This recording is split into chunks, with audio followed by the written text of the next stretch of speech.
Namaste. A very warm welcome to all the participants in today's webinar. A special welcome to speaker Teja Priyadarshini for making the time to be with us here today. Before we introduce our speaker and hand over to Ms. Teja, a little information for those who were not here earlier and have joined us today.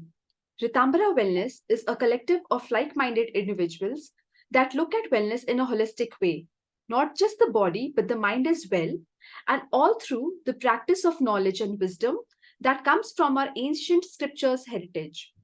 We conduct corporate programs and retreats for wellness that look at personal transformation. The details are available on the website rtambharawellness.com. If you would like to be a part of a community, please post your contact details, cell number, email ID so that we can add you to our groups.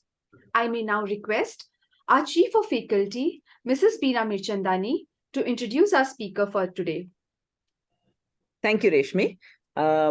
It's my absolute pleasure to introduce Teja Priyadarshini to you. We had a session with her, and I thought it was very interesting, which is why I recommended that she come on the Rtambhara platform. We all talk about knowledge as being available. It's all there in the universe. We talk about Akashic records, and we talk about knowledge being there, and we talk about discovery of this knowledge, and we don't talk about creating the knowledge. So, so we know that it's all there, it's all floating around. And the main thing is to how are we able to channel it. So let me tell you a little bit about Teja. Teja is a certified level 2 QHHT practitioner, a certified Beyond Quantum Healing practitioner, certified Access Bars practitioner, an Akashic Records guide, a spirit releasement technique practitioner, and founder of Transcendental Healing Therapy and ACH Akashic Records Guide certification program. She has also studied NLP, EFT, psychic mediumship, intuitive energy healing, tarot to help us in the best possible way. In today's session, we'll have a talk for about 40-45 minutes, followed by Q&A. Feel free to post your questions on the chat function, and Ms. Teja will answer your questions after the talk. So let's get on with the session and know more about transcendental healing from Teja. Over to you, Teja. Thank you so much, Beena and Rashmi, for organizing this and allowing me to come here and talk to all of you. It's been an absolute pleasure, really, to come and connect with like-minded souls across different cities and platforms.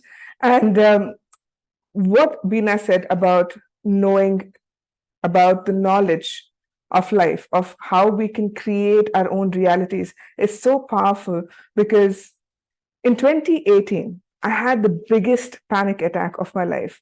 It was so huge that I was in the middle of a wedding and I literally was tearing my clothes off because I couldn't breathe. And it sent me into a frenzy and I started crying and I thought I was going to die. That was how my panic attack was. But what led to the panic attack was years and years of suppressed trauma, suppressed emotions, not willing to deal with it or heal it. And that came out as a massive panic attack during a wedding. And when I had to go and see the doctor, and the doctor told me that I would have had a brain aneurysm and died if I had not come there in time, it just allowed me to pause and think about my life. I was thinking, who am I trying to impress here? What am I trying to achieve? Where am I headed with this rat race of a life that I'm leading, right? So that is when it hit me that I'm not here to impress anybody. I'm not here to achieve some big awards or do something major in my life. I'm just here to experience it. I am not just a physical body having an experience to become more and more evolved or spiritual, but I'm a spiritual being experiencing the human life. And if I'm caught up with this rat race, if I am constantly trying to do better or be better or achieve something, I'm missing out the essence of life. And when that hit me, that is when I decided, okay, I need to slow down and I need to communicate with my body. I need to get in touch with my body and my soul and figure out how I can balance everything out so that I can then lead a more meaningful, happy, fulfilling life. And that's exactly what I did. Immediately after that panic attack, I quit my job.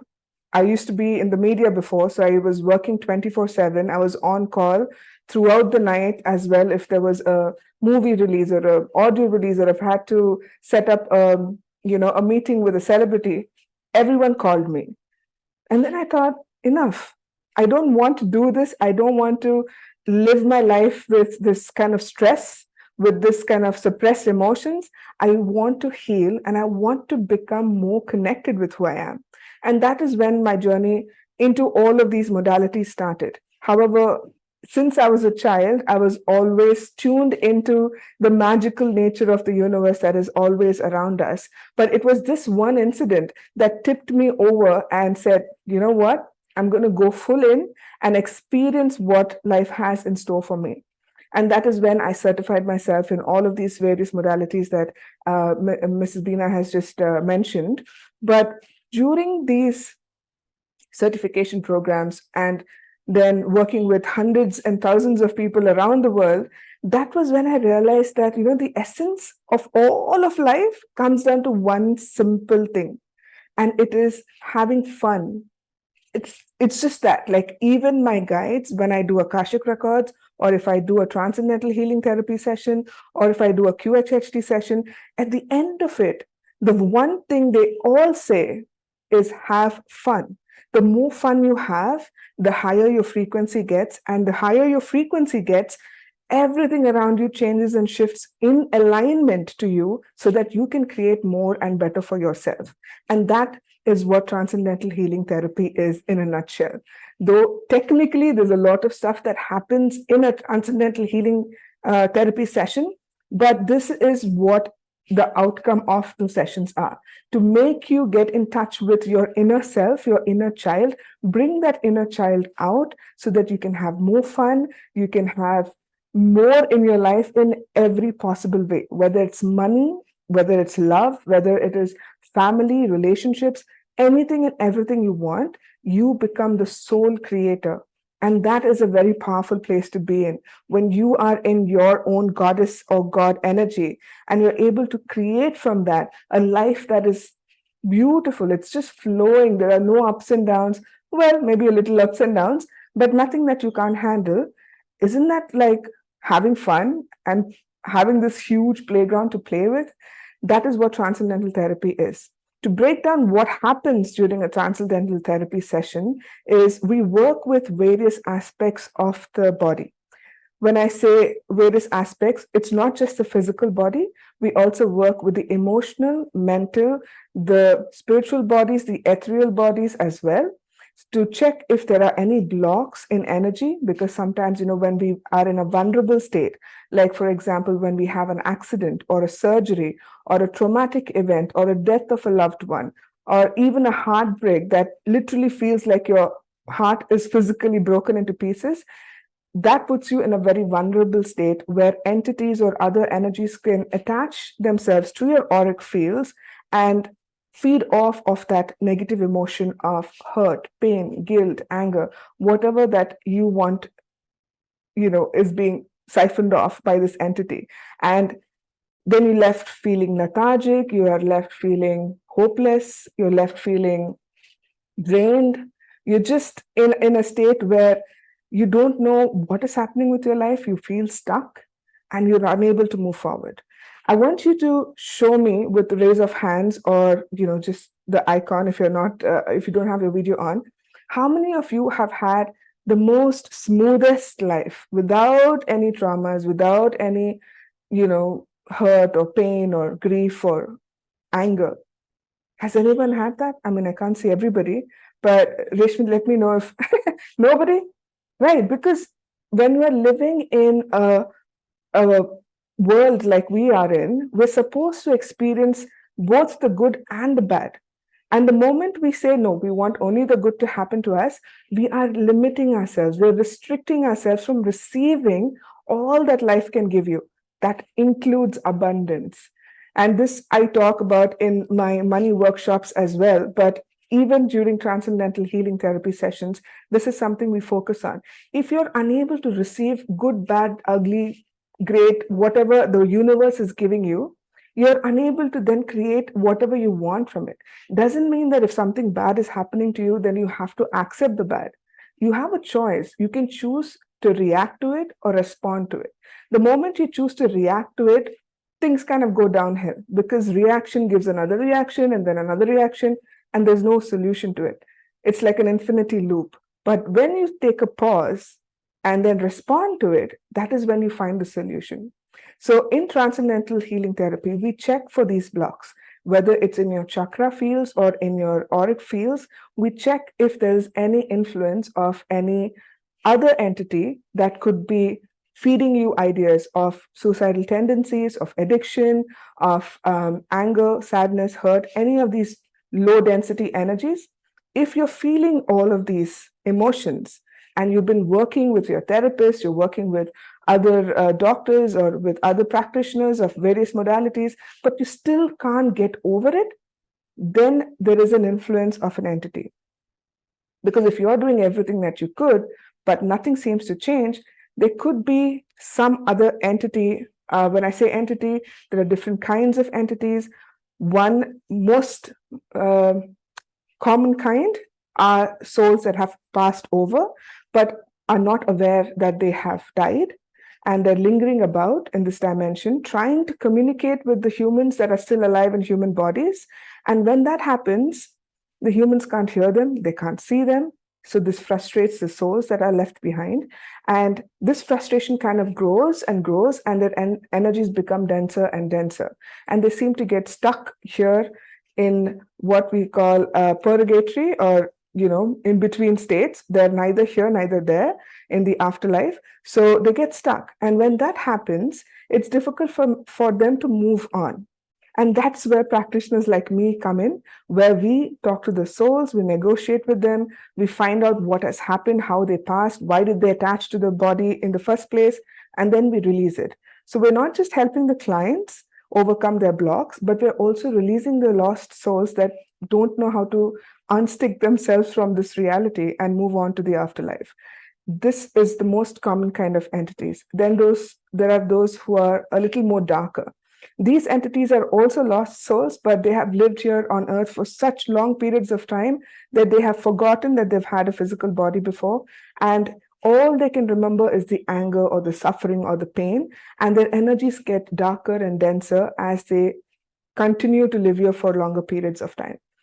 Once we see that small, tiny spark of light inside these dark energies, and we make them also see that, and we allow them to grow this light, the spark of light, and make it big, even the darkest of entities finally are free, and they go into the light, and then they transmute into something really, really beautiful.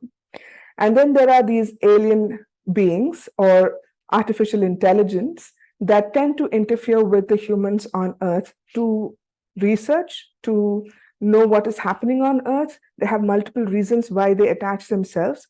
In fact, I had an artificial implant of sorts in my brain, which was giving me this feeling of me being a fraud. For the longest time, I felt like a fraud for telling people what I can see or what I was receiving through the Akashic records.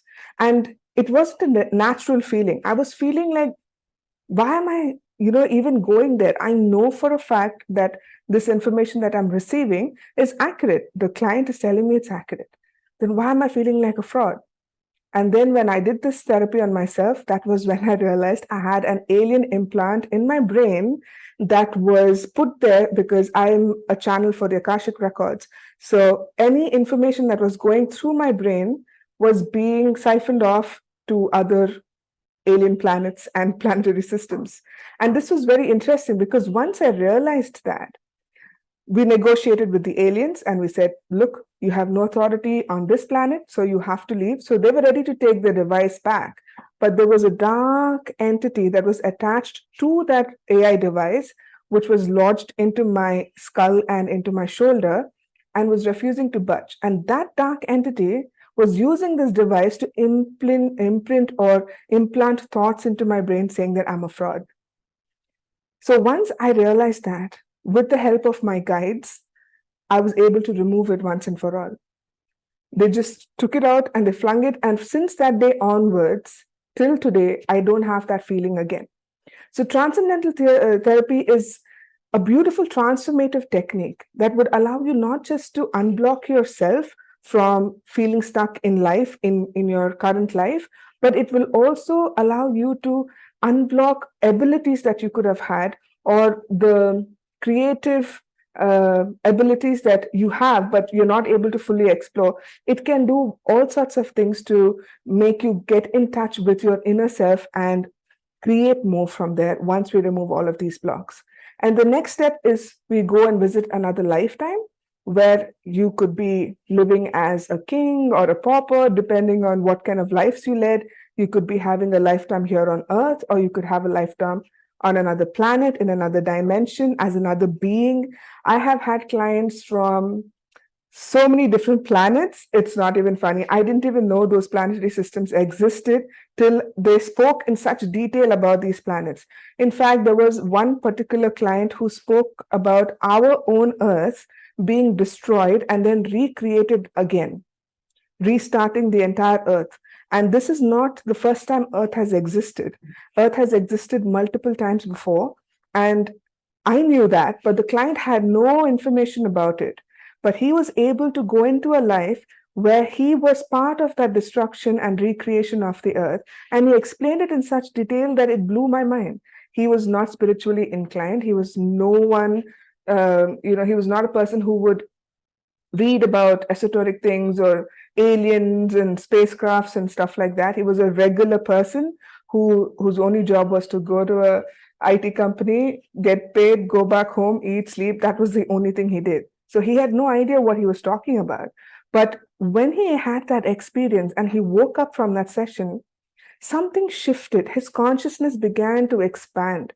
The more he became aware of this other worlds or other lifetimes or other timelines, he began understanding that what he thought was limitations are just in his mind.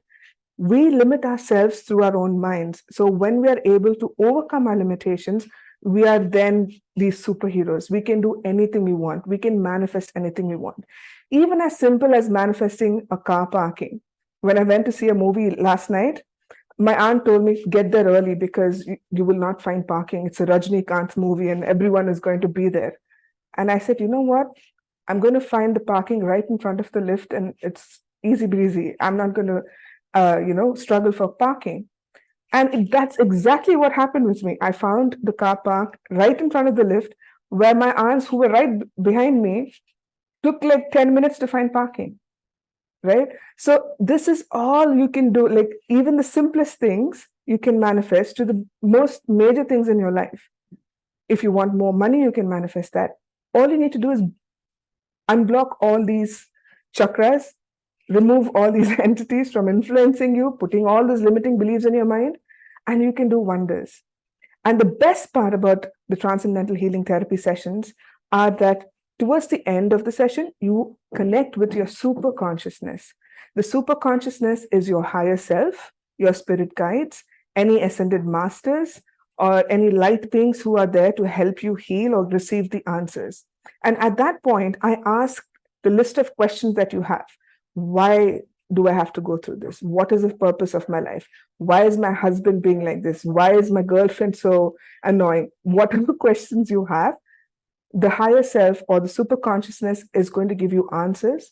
And if you have any sort of health issues in the physical body, this is when the healing happens. I've had people coming in with cancer.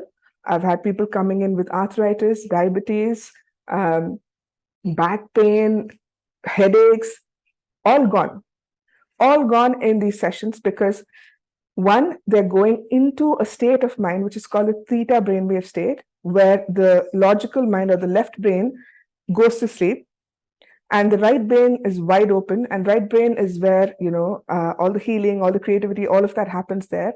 So the commands that the body gives to the brain then goes into the right brain and the subconscious, which is wide open.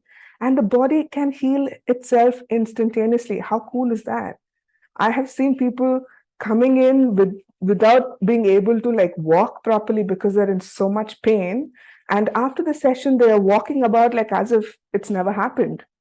And I myself, after every session, I'm in awe of this technique because I'm like, what is happening?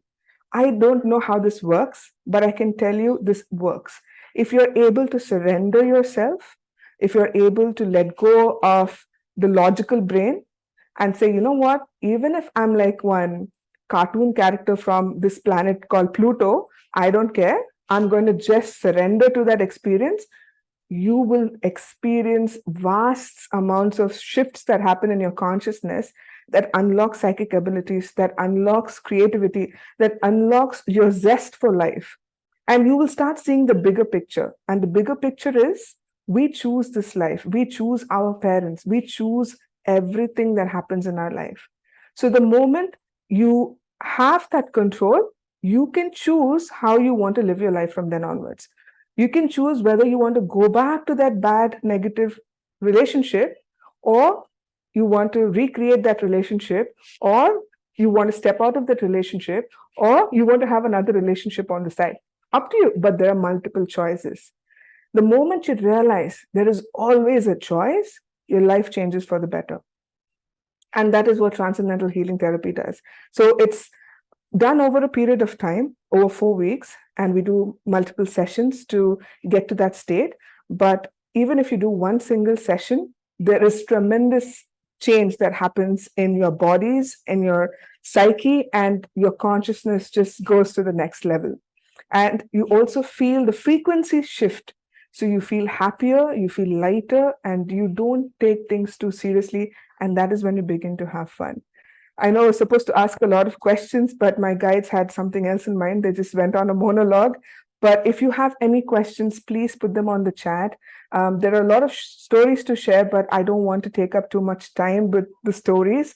But I would like to tell you about this one particular story of a client who was from the US, and he had all these major blocks.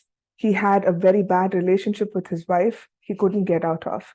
He got into a DUI, which is drunk under the influence of alcohol, and he had to be monitored by the cops all the time. And he wanted to be a filmmaker, but he was stuck in a 9 to 5 job he couldn't get out of. And he said, I don't know, anywhere I turn to find happiness, I'm just stuck. I don't know what is happening. And he says, I keep doing a lot of meditation. I do exercise. I've gone through various therapies and nothing seems to work. And when he did this transcendental healing therapy, just one session, he had just one session. During the session, his body started to vibrate. It almost felt like he was going to lift off the bed because he was receiving high frequency energies to help him heal the body, to heal the mind, and to release all that negativity he's been holding on to. The simple programming being, why is this happening to me? That is his programming. All bad things are happening to me. And he kept repeating that in his mind so many times that only that was happening to him. So they had to release that. And when he was releasing this dark energy that was feeding off of that, he was literally coughing, and I could see stuff coming out of him energetically because I've got clairvoyance, so I can see stuff coming out. The energy was coming out, and he kept saying that I'm sensing some dense thing coming out of me. After a few days, he calls me up and he says, I'm able to communicate with myself in third person and see where the stuck energy is, and I'm able to move it out of my body. And he's asking me, how is it possible that I'm able to do this suddenly? I said, because you released so much of negativity and those limiting beliefs that you have finally unlocked your psychic ability to connect with your body and other people's bodies to check if there is any energy blockage and release it. How cool is that? Initially, it freaked him out, but now he's a pro at it and his life is completely changed. He's in a much happier place. He's figured out what he needs to do next. And it's amazing. So it works the same way in the bodies as well. Somebody asked me a question about spirit guides.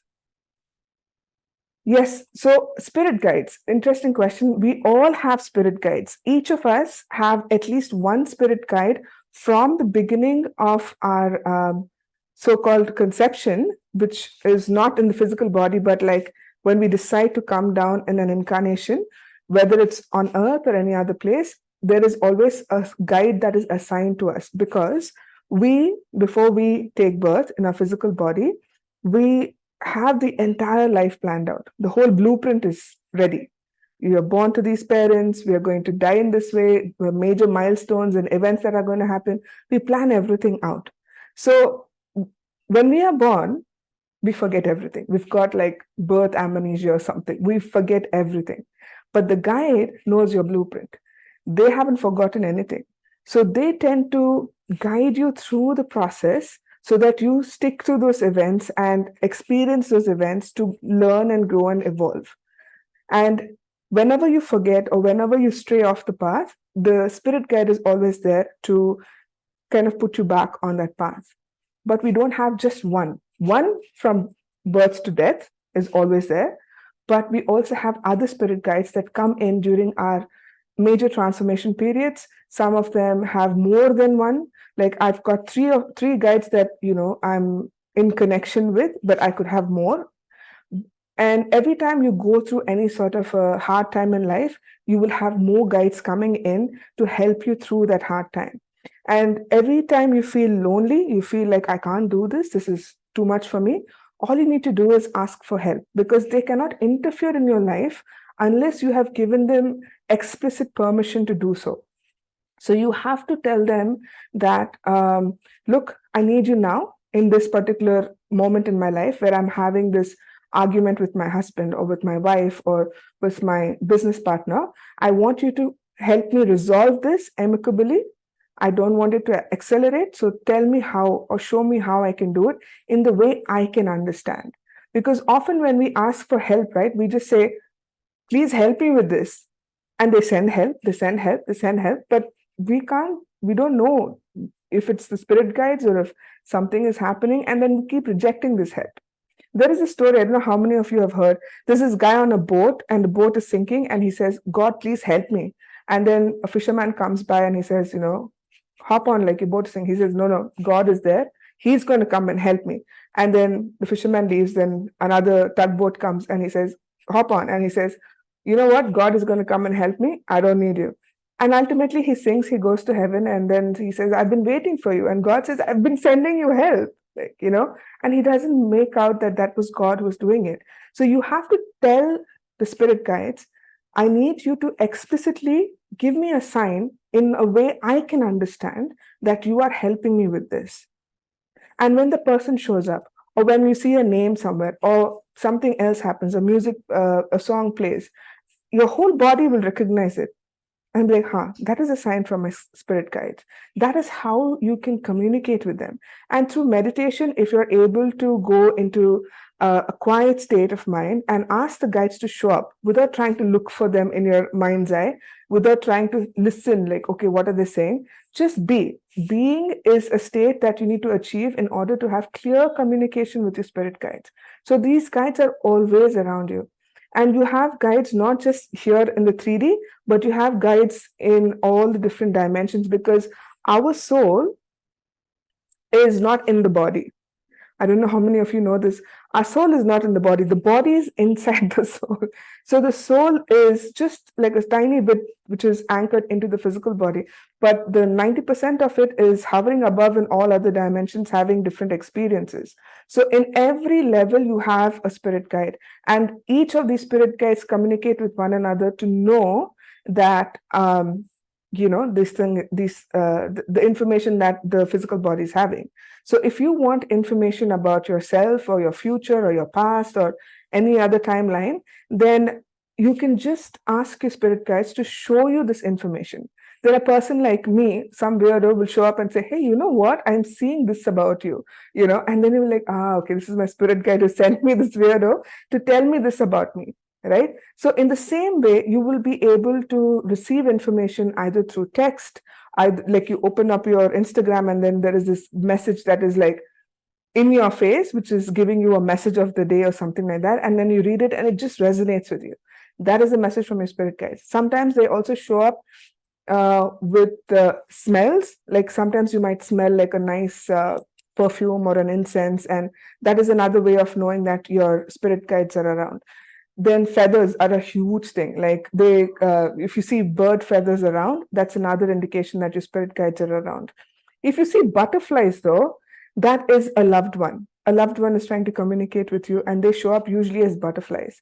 So if you sing butterflies, then it is one of your loved ones. So you need to ask the butterfly, like, who are you? And then you'll get like a name that will pop into your mind. The first thing that pops into your mind is usually always the correct answer. Unless you're overthinking it, then it's not. So the first thing that comes into your mind is always the correct answer. So that is about spirit guides. Any other questions? If you want to ask me, you can ask me.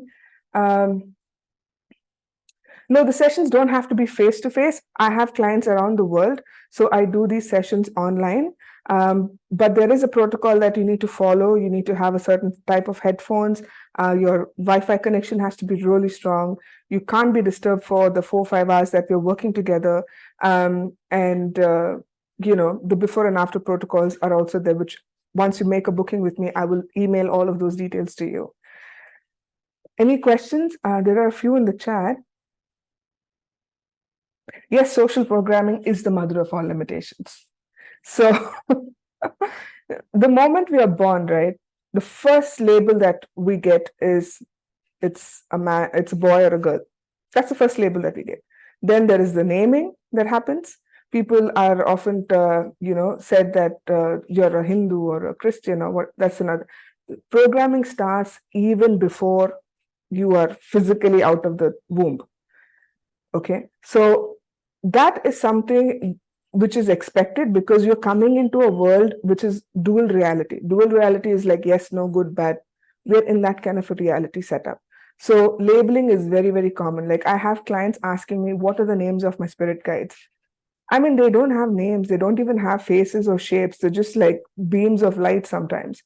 But if you want them to show up as a particular person or something that you can connect with, then they will show themselves to you as a deity or an ascended master or any form, like an archangel, for example. That's like a huge thing. Like a lot of people see archangels, so they show up like that, right? But spirit guides, when they don't interfere with the programming part, because the soul already knows that it has to go through that sort of programming to have those life moments or experiences that it wants to have in the physical body. So if the programming doesn't happen, then the evolution doesn't happen. So I just had a client today, a 6.5-hour session with this client, and her programming was done in the same way from birth till now.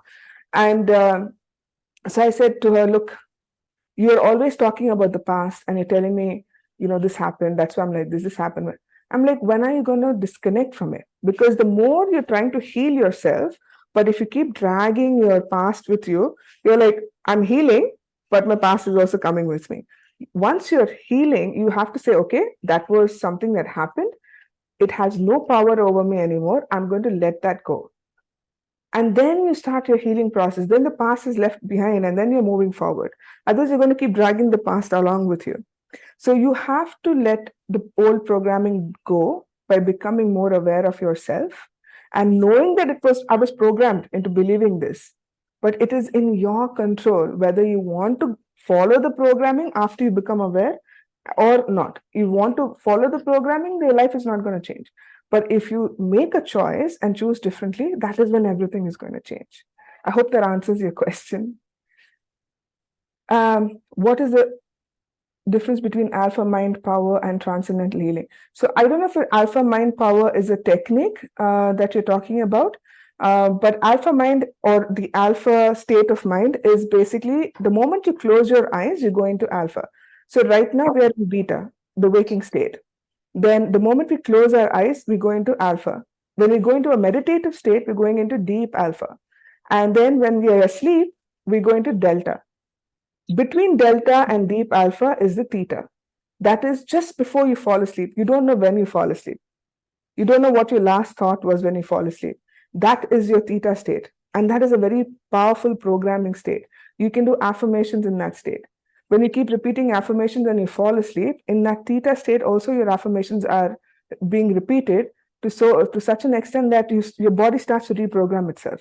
So I'm not sure if it is a method or a technique that you're talking about, the alpha mind power, but transcendental healing works with the theta state. Nikita Nikita, Kaushik, yes. she has raised her hand. Nikita, you can unmute and ask your question, please. Hi, Nikita. How are you? Hi, I'm good. How are you, Teja? Long time. Yes, long time. Tell me. Yeah. So I joined in a little late and I missed, I think, a little bit of the transcendental healing thing. So can you just recap a little bit? Because how long is it going to be? When does it start? And is it going to be a one-to-one or is it going to be like a group? So, transcendental healing therapy is a one-on-one session that is done over a period of 4 weeks if you choose the longer version of it, or you can do a single session. But each session is at least 4 hours long, minimum 4 hours long, can go up to 5.5 hours. And in the 4 weeks program, you do it 3 times with a gap of 1 week in between. And then I also give you tools and techniques how to deal with the emotions that are being released, right? So that's a very in-depth process, the 4 weeks program. But even in a single session, we go into the depths of the issues that you're having, and then we focus on those particular issues and pull them out of your system. So we go to the root cause, and then we eliminate it from there. The healing is done, and then you disconnect from that part of your life or that part of your past life, and you come out of it feeling lighter and feeling like as if you've got more control in your life. So that is in a nutshell. But I can share the information with you since you're on my group. I'll share that information. Sure. All right. Thank you. Okay. All right. So how do I? Vijaya is requesting for your contact details. May I just share it? Yes, please go ahead and share my contact details. The next question is, how do I access the help you're suggesting here in Gurugram? Okay. No, you don't have to. I'm in Visakhapatnam, by the way. I'm not even in Bangalore, but all of my sessions are online. I don't see people in person because it's easier for people to be in their own spaces. It's more relaxing that way. And they are able to connect more deeply when they know that they're in their own beds, they're feeling comfortable. Because if they come to like a new space, the body takes a little longer to find that comfort zone and like relax. So I would, prefer that you do it in your own space if possible. If I'm visiting your city, I can happily come over to your place and do it. But usually I do these sessions online. It's very rare. Like I used to do it before COVID. I used to go to Bombay and Bangalore and other places and do these sessions in person. But I only do it if I have like a group of people, one after the other. Otherwise, travel costs and logistics, all of that, they don't really, it's a lot of different things, but if you want to have a session with me one-on-one, you can always get in touch with me and I can explain it to you how it works, and we can book a timing and a place where, that is, if you're doing it in your place, then we can book a date and a time. I can send you a booking from my end. Once the booking is sent, you make a payment, you confirm the session. That is when I send you the protocols for the session and what you have to do before the session. So it'll be better if you can book your session like at least 1 week in advance, because some of the things that you need to do might take some time for you to get to. So if you are someone who meditates, then it's okay. If it's like 2-3 days in advance, it's still fine. But if you're someone who's struggling with overthinking, or if you've got anxiety issues, then I would suggest that you have an access bar session first to allow yourself to relax, to release that stress and anxiety before you come into my sessions. If I can't do your access bars, then I would recommend somebody from your city, and you can, get in touch with them and have a couple of sessions at least before you do this session. Everyone can be hypnotized, by the way. There's nobody, like I've had so many people. This is like one of the most common questions I get. Oh, I can't be, especially men. I'm sorry, guys. I don't mean to be rude here, but most men tell me this. I cannot be hypnotized. It's impossible. I've tried this before. But everyone, immediately, the moment I start, they just begin to relax and they let go, and you need to be your own supporter in this, right? I'm just the guide. I'm guiding you through the process. But you need to tell yourself, you know what? It's not about ego here. I trust the process. I'm just going to let myself surrender and have a good time while I do it. That's all you need to do. And every time you feel a little worked up or anxious, you can tell me about it and I can help you relax. Or you can just tell yourself, I'm just going to relax into this process. I'm going to relax. Whatever comes, it doesn't matter. I'm going to keep talking. The more you talk, the deeper you relax. The more details you talk about, the more information comes through. Because the more you're talking, right, what happens is you don't have time to think. Then your left brain becomes so annoyed with you, it just shuts up and goes to sleep. And that is what we want. Because when the left brain shuts down, that is when we have access to the mother load, which is in the subconscious. And when we're able to tap into the subconscious mind, miracles happen.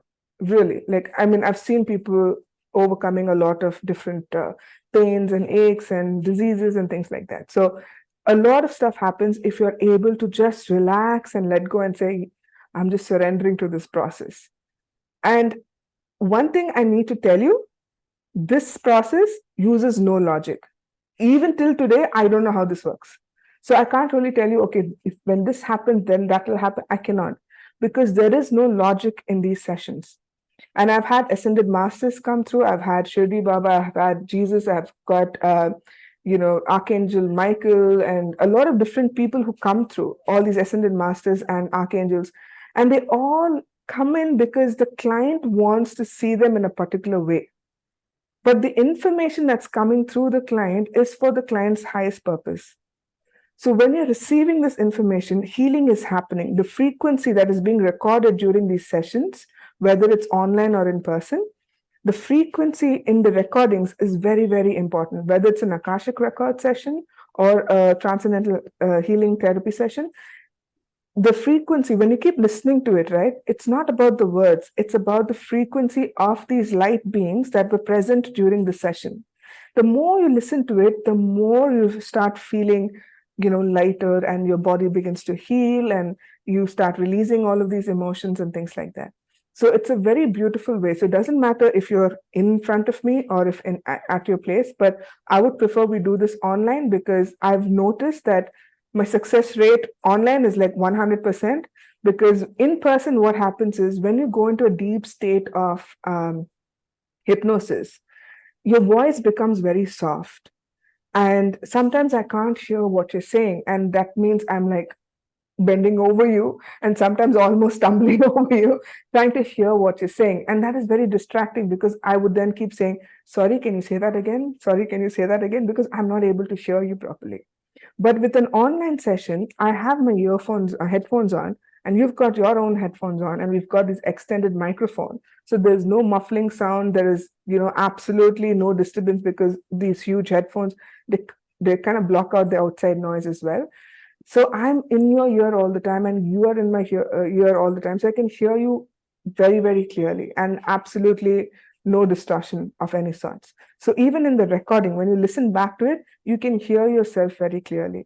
And that is why it's very important that you follow the protocol being having those headphones with the extended microphone and having a good Wi-Fi signal, and doing it in a quiet place where you're not disturbed. I hope that answers your question. How long does it take for a soul to reach the highest level? Okay, so this is an interesting question I had asked in one of my own sessions, because when I started this journey, I thought, okay, evolution is happening. That means I'm going from point A to point B to point C, and so forth, right? And then I thought, okay, how long is it going to take? Like, when am I going to get ascended? When am I going to, feel like, I've awoken and I'm like fully there? Like, and I had asked this question, and my guides laughed at me. My guides are very funny, by the way. They have their own sense of humor. So they were laughing and they're saying, she's worried about getting from point A to point B when there is no point A to point B. The journey that we are going through, that is what is most important. The destination doesn't matter. So when we say that we've reached moksha, for example, or when we have reached the state of samadhi, what it means is that whatever we had to learn in the physical body is done. Now we're moving to the next class. So we here on earth, this is not home. Home is in the source light, okay? And anything apart from the source light is school. So we are right now in kindergarten. I think we're not even in kindergarten. I think we're like in preschool, like in like creche. I don't know. So we're still learning how to use our bodies and our, souls and abilities. And with this ascension process, we're moving up the ladder. So that means we're going to kindergarten and we're learning the ABCs. So if you're someone who's incarnated in this lifetime, in this particular timeline, and you're experiencing all these wonderful things, you're meeting all these wonderful souls, you're having all these experiences, which are supernatural, by the way. It's not supernatural like, oh my God. It's very, very natural to have abilities. It's very natural to have magical properties to your life. It's all natural. So when you're having these experiences, sorry, you're unable to say pass your ABC exam, right? What happens? Whoever's passed in your class is going to move forward to the first grade, right? But you're stuck there with new batchmates, with new teachers to learn the same ABCs again. So in life, when we are incarnated in the soul form, and if we don't learn our lessons that we have come here to learn, or we don't fulfill our purpose that we have come here, which is having fun, then we reincarnate again, go through the same class again, but with different players, with different characters, with different teachers. And in spite of that, if we fail again, we repeat the class. And in spite of that, we fail again, we repeat the class. But once we get the hang of it and learn our lessons, we then move on to the next. So when someone reaches, say, moksha or samadhi, they have aced it. They're A plus or outstanding students. So they go into the next level of evolution. Their souls they become either guides or they become ascended masters, and then they are helping the other batch. So it's like you graduate from school and college, and then you choose to educate the other people, or you educate, this is interesting, and they want me to share this with you. And when I say my guides are always talking to me, so please don't be weirded out by that. Hitler was one of the greatest teachers. Even though the world hates Hitler, he chose to incarnate as someone who created that whole genocide is because he wanted to create ripple effects in the world. Just like Jesus, who was also an ascended master and a teacher, Hitler was also an ascended master and a teacher.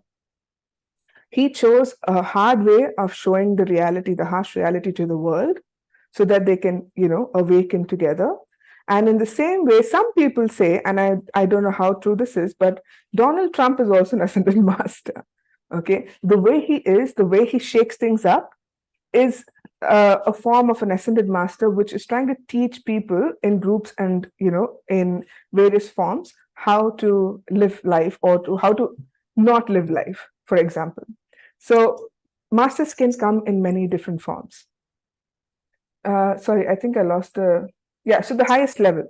The soul's highest level is whatever you feel is right, whatever your soul feels is right. If your soul thinks, okay, I've had enough of this, I want to leave now, then there's something called walk-ins that happened. We spoke during one of our last sessions with Mrs. Beena. She was there, but that's like a whole other topic for another time. But yes, you can reach a level that you think is your highest level or your best, and then you can evolve from there again. So yes, continuing with the questions. Miss Vijaya says, does the law of karma clash with it? Okay, karma is very interesting, right? So what is karma according to you? Can anybody answer this? Like, you can unmute yourselves and answer if you like. What is karma according to you? Can I go? Yes. For me, I think it's all about your actions and your inactions. All right, perfect. Vijay, would you like to answer that? Whatever you do, I mean, we are told that whatever you do or don't do, you cannot be rid of the consequences. So you have the sanchit karma, you have the prarabdha, and you have grace of God and your surrender that can write off your prarabdha. But it can lighten whatever the, let's say, the destructiveness or otherwise that could have been, like maybe you are going to have a terrible crash, but you get along you just get by some very small scratch or whatever it is.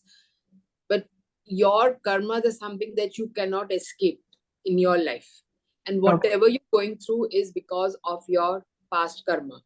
And so on similar lines, like I said, look, people dependent on you, you may have, it is said, it is suggested, psychology and all that, you are the one who has caused suffering or whatever in the life of your loved ones, or one person more, family members, whatever.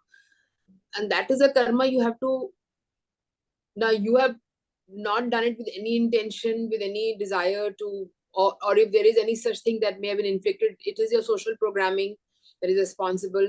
Now all this, if I mean, reading that book on this, your soul's plan and so on, I have included in my level of understanding that life is not just what this physical world is. There is life much beyond that. Yeah.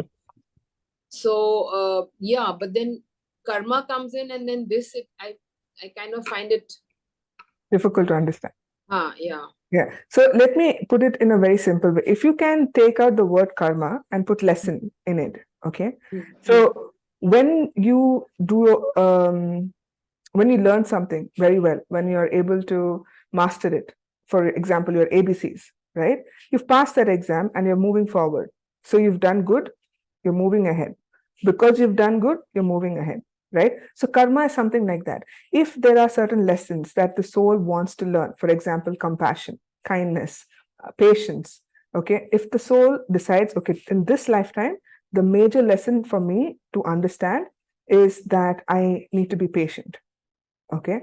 But it's born into a family that has no patience, and it's learned not to be patient. Everything has to happen quickly. So they will have, the soul will have encounters with other people who are very patient, who are teaching patience, who are putting them in situations where they need to be patient. If the soul learns that and starts to become more patient, the lesson is learned. So next time when they choose to incarnate, again, it's a choice. The soul can choose whether or not to incarnate. If it chooses to incarnate, then it can pick another lesson and learn that.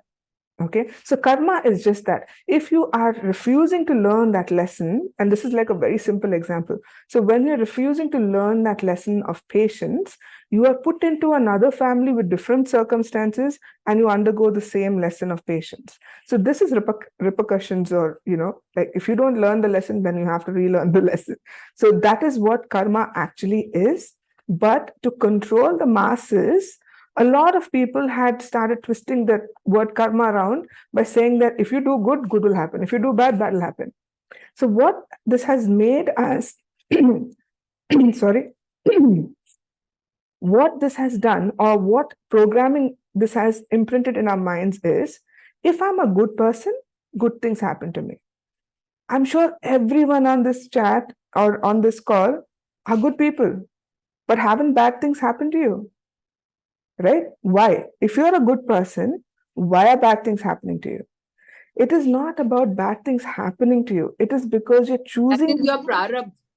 This is bad things are happening to you is because you've piled up certain karmas, and now yes. So let me explain that.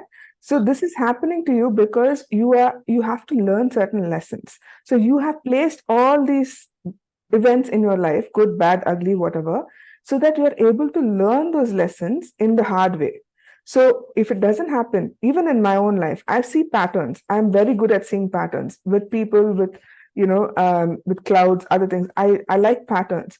So when I was looking back at my life, I was seeing this repetitive pattern with relationships. Okay, and then it started off very mild, little bit of heartbreak, handled well. Okay, moved on. I had a bigger heartbreak. Okay, couldn't handle it that well, but tried, then I was able to move on. Then it kept happening, kept happening. Then it started getting abusive, then more abusive, then more abusive. And then finally, it felt like a brick hit my head. And that was when I woke up and I'm like, wait a minute, why is this happening to me? I'm a good person. I help people. I love people with everything I've got. So why is it that I'm always attracting people who are abusive to me? That is when I realized the pattern. So my lesson is to break that pattern. Unless I break that pattern, I'm going to keep repeating these lessons in intensity also till I'm able to like just be like, okay, wait, like what is happening? Until I'm able to do that, these patterns are going to keep repeating. This is what I'm talking about being karma, right? So I don't know, there are other words to describe it perhaps, and I'm not very well versed with those words, but in the research that I've done with the guides and them speaking through sessions, is just that karma is the lessons that you need to learn. If you do not learn, they will keep happening to you over and over again and will increase in intensity till you're finally like, oh my God, I have to pay attention to this. So in our lives, we need to check for patterns. We need to check, where am I stuck and why do I keep getting stuck in that area over and over again? Or why am I unable to overcome something? Because most of us, I don't know how many of you on this call, will not be able to express or cannot express yourself freely. You have something in your mind, you want to say it, but you can't say it. Why? Because the other person will feel bad, because it'll hurt the other person. Because if you say it, then it's going to destroy the marriage or the relationship or whatever else, right? That fear is stopping you from expressing yourself. And what that does is it closes up your throat chakra. It blocks it. And when your throat gets blocked, your back gets affected. I don't know how, but it does. So there is a connection with the throat and the back. You start getting back pain. You start feeling miserable. You can't express, you're suppressing all that, and suddenly it's just going to burst. And when it bursts, your karma is not going to go away, because then when it bursts, anger comes out, all negative emotions come out, and then you're lashing out at the world. You are creating more lessons for yourself. That is creating more karma. Okay, creating more lessons. But if you are able to take all of that in and say, you know what, I'm not able to express myself to this person, but I need to find a way to tell them that they're hurting me or they're abusing me and they need to stop, is when you're coming into your power. And when you come into your power, you don't have to shout at them and tell them. You can tell them in such a nice way that they will understand, and then you can still be in your power and walk away from it without bursting open that dam of emotions. So you're not creating more karma, you're resolving the already existing karma and you're moving on, right? So in transcendental healing therapy, you can check if there are patterns like this that you need to release, and you can start releasing them from other lifetimes, so that in this lifetime also it gets released. So in that way, transcendental healing therapy is very useful to check for any sort of connections that you may still have with people coming from other lifetimes, because we all travel in groups. Souls all travel in groups. So there's always a chance that we're connected with someone else. And if someone is being abusive to us, there could be a chance that we were the abusers in another lifetime. And that we have made a contract with this soul saying that, hey, you know what? You did amazing acting in that last lifetime. I had so much fun abusing you. But you know what? I want to be the victim now. So can you abuse me? And they'll be like, yes, why not? Let's play this role again. So the roles get reversed. But when you're born, you are not born with that conscious awareness that you are just playing a part. That is not who you are. The soul has no characteristics. The soul is an ever-loving, unconditionally blissful being. Okay? The soul is not the bad character that it's choosing to play. The soul just is. Okay? So when we're saying we're going through this karma, it is not the soul that is going through the karma. It's the character that the soul is choosing to play that is choosing all these lessons or these events in their life that they need to experience in order to learn and grow. As simple as that. Why does the soul need to grow? I mean, you are Brahmasmi. I am Brahmasmi. So Yeah, why do I need to grow? This is a question I want to ask in one of my other next sessions when I have one, because I simply feel that the source is basically bored and it wants to explore all these various aspects of the human bodies and other alien bodies, and so it's created this entire playground. Like, when you leave a child by itself, right? The child creates this imaginary world. What they call Leela. Bhagwan ki Leela hai. Yes. So if you leave a child alone, it creates this imaginary playground, imaginary friends, imaginary things to do, right? Because it needs to entertain itself. So I feel the source also does that. The source wants to experience various forms of life. So it creates various forms of life, and then it puts tiny bits of itself in each of these bodies, so that through these bodies, it can experience it. So if you look at it, we're all just one soul, multiplied into different bodies. Yeah. But then, our minds can't comprehend such level of engineering. So we're like, oh, you're different, I'm different. But the moment you say, I am the source or I'm Brahma, then you are also going to the other person and saying, I see God in you too, because you and I are the same thing. And that is when the family grows. That is when you become that cosmic family and you get connected to one another with love. So once you're able to get over your angers and your hatreds and your revenges and all of that, and you start experiencing life like as if it's one big playground, you will find people like me who will just probably come up to you and say, oh my God, you should definitely try on that dress. It looks so amazing on you. And then be given like weird looks like, who is this person? Like, why is she saying this to me? Right? Because you forget that you're not related to the stranger in the store who's trying on this dress, but you want to help them and say, oh my God, you're looking amazing. Go for it. Right? So that line is not there anymore. It gets blurred. Everyone becomes family. You want to get involved with everyone's life and help them make it better. So that is the level of evolution. That is where your physical body and your soul are coming back into alignment. The unconditional love is happening. The unconditional bliss is happening. And that is what the source wants to experience through physical bodies. It wants to see whether that unconditional bliss and love can be felt in a dual reality like Earth, where it is good, bad, right, wrong, things like that. Will the duality stop it? So it's experimenting, it's playing around with us. So it's a very good, just have fun. Like, be the children on the playground, use your imagination, and create whatever else you want to create in this world. Very naughty. Teja, sorry to interrupt. I'm so Yes. sorry to interrupt. We'll We're have to running take out a of hard call, another 10 minutes. We have few more questions lined up. Sure. So Romy says, if you're on a spiritual journey, we have no curriculum. So how do we know if we are staying off our path? If you are feeling miserable, that is an indicator. That is like the biggest indicator. If you're unhappy, if you don't like doing something and you're forcefully doing it, it's all being off path. Like, I get so many clients who are like, no, I need to stick to my 9 to 5 job because it pays my bills, but I love to travel. I love to do photography. I love to do it. Who's stopping you? It's your mind that is stopping you.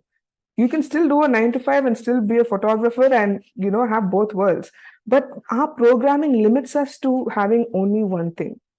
Our programming says, you know what, become an engineer or a doctor or I don't know, a pilot or whatever else, and stick to that. I did my media studies and I'm now helping people overcome their limiting beliefs. What connection that has? Nothing. But I chose to follow my heart. And my heart said, this is the weird stuff you need to do. And I'm embracing it full heartedly. So if you feel that you need to be doing something else, but you are stuck doing something else, that's the biggest indicator you're off your path. Okay, if you're unhappy, if you feel you're not in sync with life and that life is just happening to you, but you have no control over it, that is when you know you're not on the path. Because when you're on the path, things happen very automatically. You're in the flow state. You don't have to think so much. You just, and please, when you're in that flow state, be careful with what you think, because the moment you create a thought in your mind, it will manifest, because that is the powerful state you can get into. So most of the time, I try and keep my mind blank, because the moment I start thinking about something like positive or negative, it tends to happen. So when you are overcoming all of your limiting beliefs, when you release all those blocks, you start clearing out the canvas. You start clearing out the programming. You delete, you unlearn, you just chuck everything out. And then you start from scratch. Every day is the first day of your new life. Every day. So you get to choose who you want to be today. So if today I want to be this person who's a transformational coach and, spiritual medium, blah, blah, blah, fine. That's what I'm going to be. If tomorrow I want to just be this lazy person in my pajamas in my bed, I'm going to be that. Okay. But you get to choose what you want to be. And that is very powerful. Again, choice is the most beautiful thing to have. And in this free-willed planet, that is your weapon of power. I hope that answers your question. Yeah, there's so much more to it, but then I think we're running out of time. So Yeah, we have a question by Revati ji. So, Yeah. if you meditate regularly and have a guru that you have deep faith in, then what role does the spirit guides have in guiding us, like in particular? They're the ones who sent you that guru in the first place, so that you are able to connect physically and believe in that guru. Because most of the time, it's difficult not to believe in something we can't see. Okay, even the first ever religious symbol, which is basically just a stone, was created by a person who could not visualize God, because till up until then, God was everywhere. And anyone who worshipped the universe or the source or nature could see, God or the goddess energy in everything. So they didn't need a symbol for it. But then there was this one guy who found it very difficult to visualize it. So then he looked at a stone and he said, you know what, I'm going to focus all my energies on the stone. And then that stone started having eyes and a face and all of that. And then that stone became a sculpture, and then that sculpture became a god, and then whoever showed any abilities of having ascension, then they were made into those deities or goddesses. If anybody had miracle powers like healing, or they became deities and gods, and that is how religion was born. So all of that is to explain to you that sometimes we need something tangible like a guru in our real life, right? And it's absolutely fine. And it's also absolutely fine that if you kind of go through a phase where you were with a guru, and then after some time you're like, you know what, I learned whatever I could learn from this person and I need to move on. That's also absolutely fine. You don't have to be with that guru for the rest of your life if you feel that is what you need to do. And if you feel that you need to be with this guru till your dying breath, then be with that person till your dying breath. Whatever makes you have that deep faith in yourself. It's not faith in the guru, but in yourself. If that guru is instilling that faith in you and saying that you have it in you, so just tap into your inner knowing, inner knowledge, and become this powerful person that you know you are, then he's the right guru for you. So sometimes these gurus have to be physically present for most people, because they need to feel, see, touch, hear, all of that. Unless then they cannot believe that this is real. So that guru is also sent by your spirit guides, because the spirit guides understand that you are unable to connect with them and you need somebody in the physical sense so that you're able to have more of a tangible experience. So they are the ones who guide you to that guru. So in that way, they do play a huge role. So you can continue with the next question. I hope that answers your question. The last question for the day: is there any reading material that can be read in preparation? Question is by Vijayaji. There are fears and doubts that can get clarified. About the transcendental healing therapy process? Yes, absolutely. I have a website that has a lot of detailed information and a breakdown of how the sessions are done and what you can expect during these sessions. There's also an FAQ page where there are, frequently asked questions there about people saying like, can I get hypnotized? Can I, should I not do this before hypnosis? All of that is there in that FAQ page where, I'm sure if the question is not there anyway, you can connect with me and I'll be happy to clear out your fears. Any fears though, because I want to know if there are fears about hypnosis. Can you tell me, do we have time? Yes, we can just take it up in a minute or so. The speaker can, the participant can unmute themselves and ask if there is something. Yes, it's very fearful, God knows what will happen, what's going to happen to you. You're just not in your senses, and who you meet and No, you're absolutely in your senses. Let me tell you that you are always going to be in control during this process. You know that you're lying down there on that bed in your room and you're having a wonderful experience. So you will be aware. You will see, the thing is, initially, like many years before, our DNA was not activated. So at that point, it was difficult for people to have these experiences and remember them. So they would think like, oh my God, I don't know what I said. But now, because our DNA is getting activated and we're moving forward to higher frequencies, our awareness is constantly there during the session. You are aware what you're talking about. Sometimes you might forget little bits and pieces, but in a 2.5 hour hypnosis session, you can't remember the whole thing. And that is why it's recorded, right? Because even I can't remember every tiny little bit that you said. So it's a process where you just lie down and you go into a semi-sleep state. So you're aware that you're lying on the bed, but your mind is exploring, and you're always constantly hearing my voice. So you know you're not alone. You know there is somebody who's guiding you through this process. And whatever you're seeing, for example, if you see a lifetime where you're being burnt at the stake or you're being brutally murdered, you can choose to experience that scene without being part of that scene. So sometimes when we experience, not sometimes, most of the times when we experience past lives, we're in the person's body experiencing that lifetime. So we feel the emotions very strongly.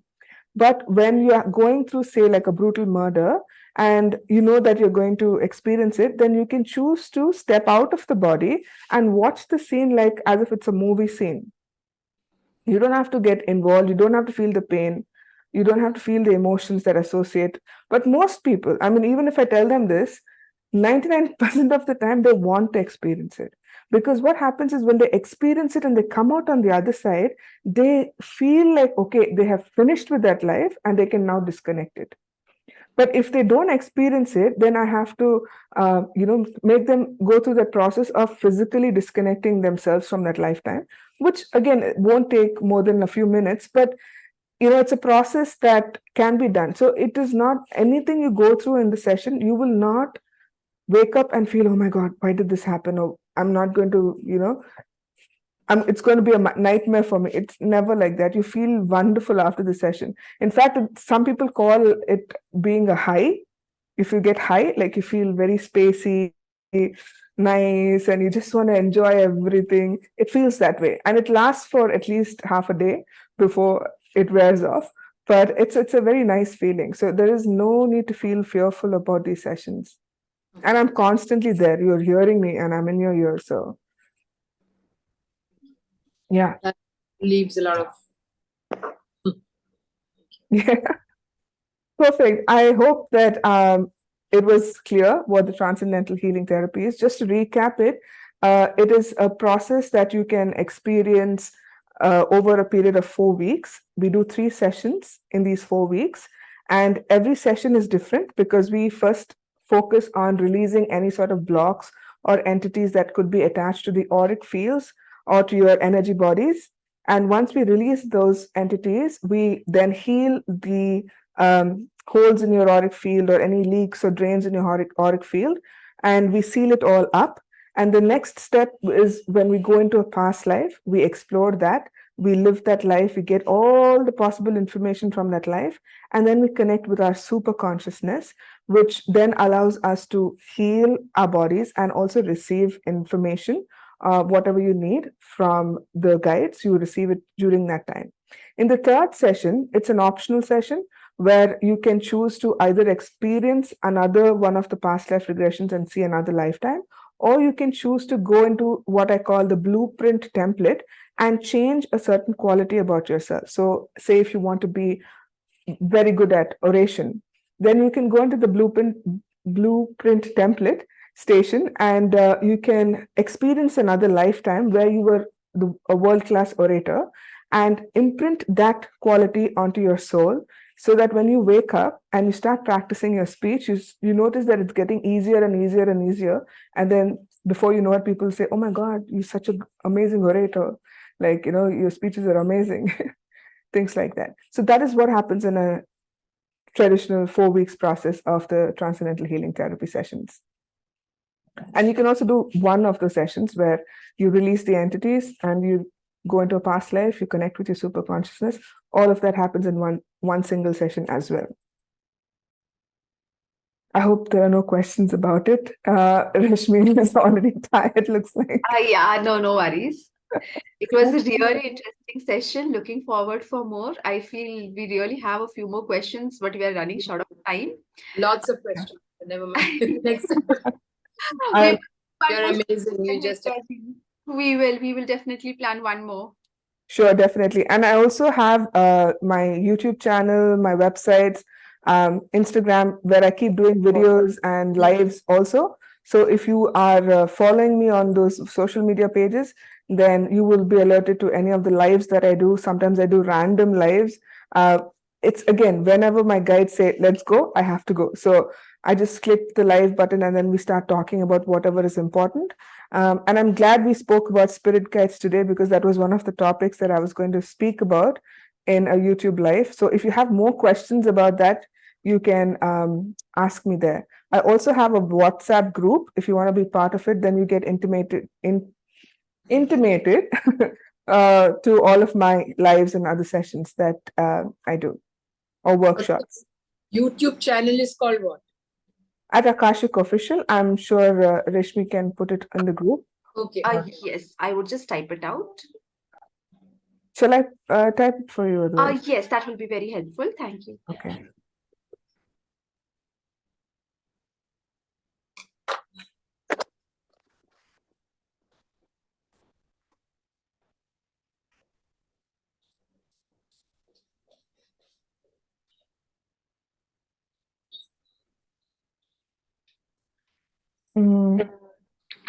Sorry. So just resharing your number in the group so that people can again connect with you on a WhatsApp or on call. Yes. So here you go.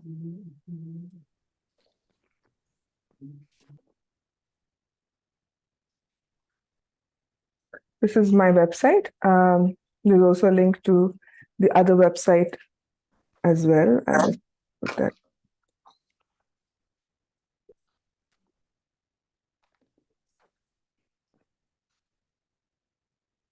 All right. So this, once you hit these links, I'm sure you'll get all the other social media links as well.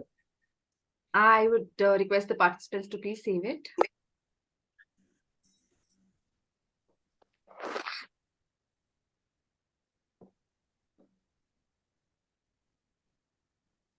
Yeah. All right. I hope we have no further questions. Yeah, and you can also text me and we can get on a call and have a further chat if you want a session. A lot of thank you messages in the chat function. I feel all the participants really, had a lot of learning experience today about transcendental healing. Thank you so much for having me, to Rtambhara, and also to Mrs. Beena and Reshmi also for organizing all of this. Thank you so much. We don't have your phone number. My phone number is 733 Yes. 7066 Yes. 34. 34. 934, yes. 934. And your WhatsApp group will be attached to this? Yes, you can check that, or one of my websites will also have my WhatsApp link. Okay. You can just click. Akashic Records is your YouTube channel. At Akashic Official is my YouTube channel. My company is called Akashic Cosmic Healing. And then I also teach the Akashic Records. In fact, I have a couple of batches coming up. If anyone is interested in learning Akashic Records, then you can learn that. Nikita knows, I'm sure, about how the Akashic Records work, and a few of the others who are joined in. But yes, that's the topic for another day. But thank you so much for having me, and I hope you have a lovely evening. And thank you, Teja. Thank you to all our participants for your valuable presence this evening. At Rtambhara, we look forward to your presence on Select Fridays, where we bring to you interesting topics on holistic wellness and the arts that are delivered by a host of distinguished, knowledgeable speakers. The upcoming program details will be posted on our WhatsApp and social media platforms. Thank you and Shubh Ratri to